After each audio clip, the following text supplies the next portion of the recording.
Hello bachcho, let's see this question, and the question says if average molecular weight of air is 29, then assuming N2 and O2 gases are there, which options are correct regarding composition of air?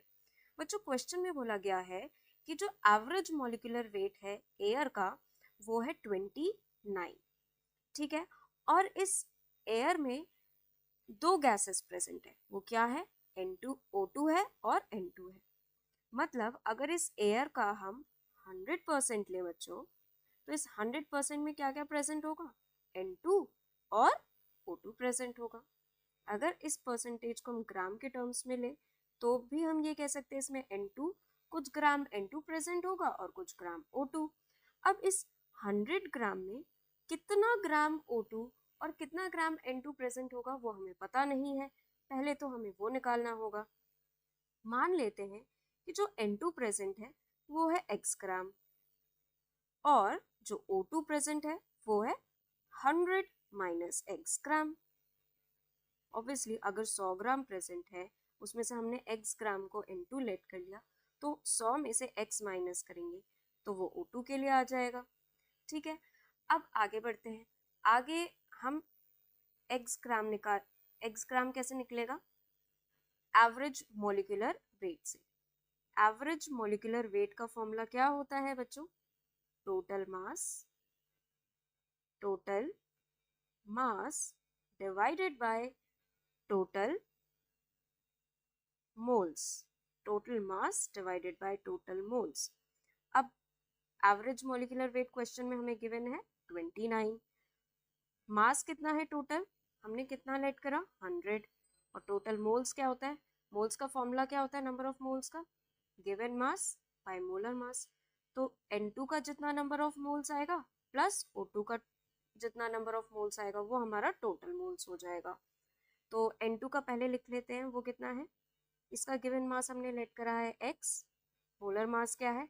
28 plus इसका O2 का कितना है? 100 minus x divided by 32।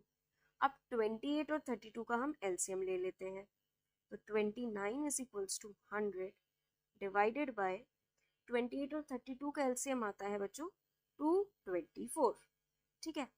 अब यहाँ पे आएगा 8x plus 700 minus 7x।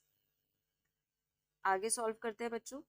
ये 224 ऊपर चला जाएगा, ये इधर क्रॉस मल्टीप्लिकेशन में। क्रॉस मल्टीप्लिकेशन से पहले हम यहीं पे ये सॉल्व कर लेते हैं। 8x माइनस 7x, x बचा तो हमारा यहाँ पे आएगा 29x plus 20,300 is equals to 22,400। यहाँ से 29x किसके बराबर आया? 2100 के। और x किसके बराबर हुआ बच्चों? 72.41% के। तो यानी कि जो N2 है वो कितना परसेंट बाय मास प्रेजेंट है? 72.41%। और 72.41 ग्राम भी कह सकते हैं, ठीक है। तो इन तीनों ऑप्शन में से थर्ड ऑप्शन तुम्हारा करेक्ट है, फर्स्ट इनकरेक्ट है। अब ये देख लेते हैं थर्ड कौन कौन से ऑप्शंस में करेक्ट प्रेजेंट है।